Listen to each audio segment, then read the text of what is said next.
Hello, my name is McKaylee Forrest. My pronouns are she, her, hers, and my informative speech is titled I've Lost My Marbles. The speech is performed at the Diamond Tournament in 2020, and if you're not ready, you can feel free to pause. However, I will begin in 5, 4, 3, 2, 1. One day, I just gotten home from driving around town running errands with my mom when she asked me where the only set of keys to my Toyota Camry were. And to this, being the confident teenager I was, I responded that they were exactly where I'd left them, hanging by the door. However, after arguing with her for a few more minutes, I found out for myself that that's not where they were. Luckily, by the end of the day, they ended up being in my back pocket. However, I don't ever remember putting them there. And we were all stressed out because, as I mentioned earlier, that was the only set of car keys to not only get into the car, but to start it.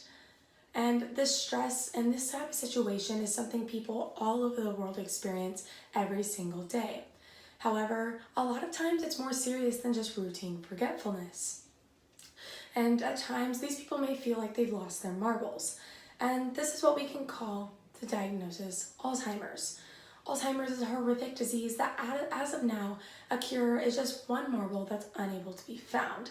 And it's because of that we should dive into this topic and bring full awareness to this crippling illness. And we're going to do this in 3 steps.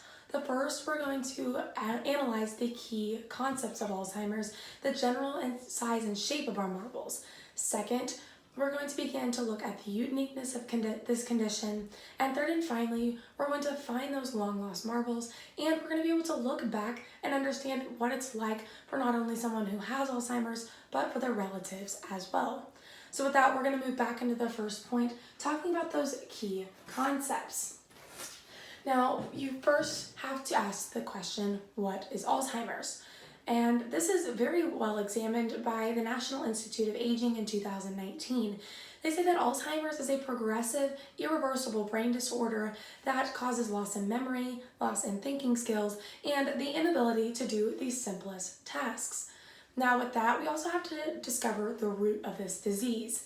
Now, according to the Discover magazine on December 1st in 2019, they say that Alzheimer's was first discovered by a German psychiatrist and neurologist named Alois Alzheimer in 1906. Then, in 1910, his partner, Emil Kraepelin, actually named this disease after the previously mentioned Alois Alzheimer's. Now, when he did name this, he did it because he thought his friend deserved some recognition. Now, at this time, not much was known about these mental disorders, but in the 1960s, a British psychiatrist named Martin Roth actually decided to observe the same signs that Alois Alzheimer's had found during that original autopsy. And those signs were beta-amyloid plaques and neurofibrillary tangles. Now, to put just a simple visual in your head, these plaques look like giant trees scattered around our brain, and these neurofibrillary tangles look like little vines that are choking our neurons.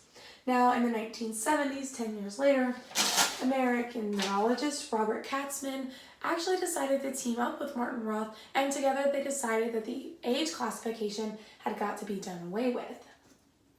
And today, age is still a factor when classifying Alzheimer's, but now we've gotten it into a little more detailed classification system.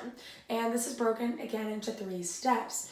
The first, we're looking at severity, then inflammatory response, and third and finally, the onset or trigger. So when we discover severity, this is again going into 3 types of classifications: mild, moderate, and severe. Mild Alzheimer's is the weakest form of Alzheimer's, and oftentimes it presents itself as routine forgetfulness. The moderate Alzheimer's is a step up in intensity, confusion and delusion set in, and you begin to become dependent on others. And severe Alzheimer's is as bad as it's going to get. This is when you're completely dependent on others for day-to-day survival. Then, looking at the inflammatory response, this is a fairly simple form of classification. Honestly, it's just asking whether or not your brain is swollen because of this disease.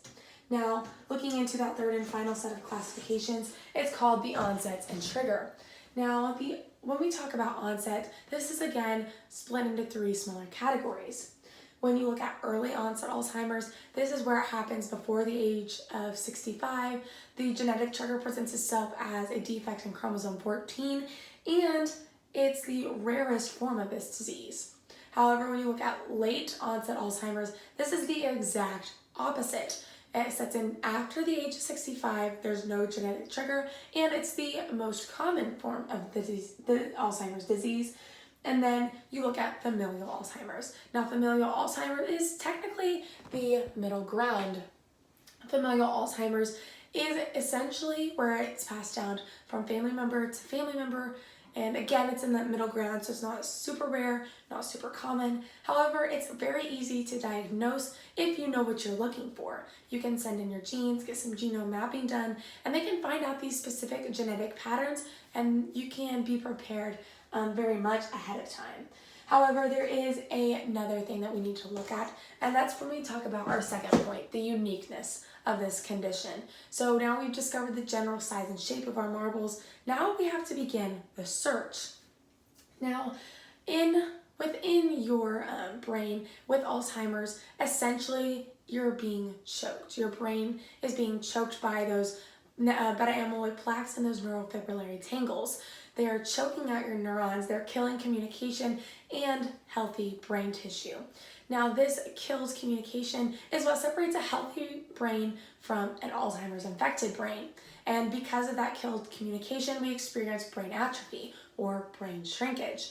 Now, Nick Fox from the University of College in London, UK, noted this in 2013, saying that our hippocampus shrinks 3 to 4% every single year. However, in a normal brain, we only experience less than 1% shrinkage a year. Now, our hippocampus, that may be the next question you ask, what is it? Now, your hippocampus is defined by Medical News Today in 2019, and to sum it up, it's where we make our memories, and it is located right here in our temporal lobe. Now, our hippocampus is what enables us to remember things, to remember birthdays, to remember the names of family members, and anything that would be retained as some sort of memory. But as this shrinks, that 3 to 4% a year with Alzheimer's, you're either A, losing old memories, or B, losing the ability to make new ones. And that's what makes this disease so unique, because it's not something that happens in every other disease, and it's very unique to just Alzheimer's. And then not only do we have to look at the hippocampus, but we also have to look again at that analogy. We're talking about our Alzheimer's jungle. Now, those beta amyloid plaques look like this huge tree here, and there's multiple of them all across your brain. These vines are also classified as your neurofibrillary tangles, and that's what's choking at our neurons. And when you have a vast majority of these inside your brain, it's blocking anything else from getting in. But then we have to look at the third and final point, and that's talking about now that we're finding our marbles, but we have to look at what it looks like in society. And I can talk about this from experience. My grandpa Bowman, he was diagnosed with Alzheimer's. However, at the time of this story, I was only 5 years old. It was a summer day, we were at his house, and he had a deep freezer full of ice cream. Any kind of ice cream you could want. However, I was obsessed with ice cream sandwiches. So he had asked me if I'd want an ice cream sandwich, and of course I replied with a yes. So I ate the sandwich, and after I finished it a few minutes later, he comes back and asks if I want another one. Now, being a 5-year-old who's obsessed with ice cream, I answered with a definite yes. And this continued for a few more ice cream sandwiches. My mom was absolutely furious that I was getting this much sugar before dinner. And it wasn't until a few years later, when he actually passed away with the disease, that I actually understood what was going on. He had been diagnosed with Alzheimer's. And it was a horrible thing to have to do, because he was forgetting that he was even giving me the simple thing of giving me an ice cream sandwich. And he even had trouble remembering names of his family members. And this story is the same for almost 5 million other Americans. And that's why this disease is so crippling and why it's so significant.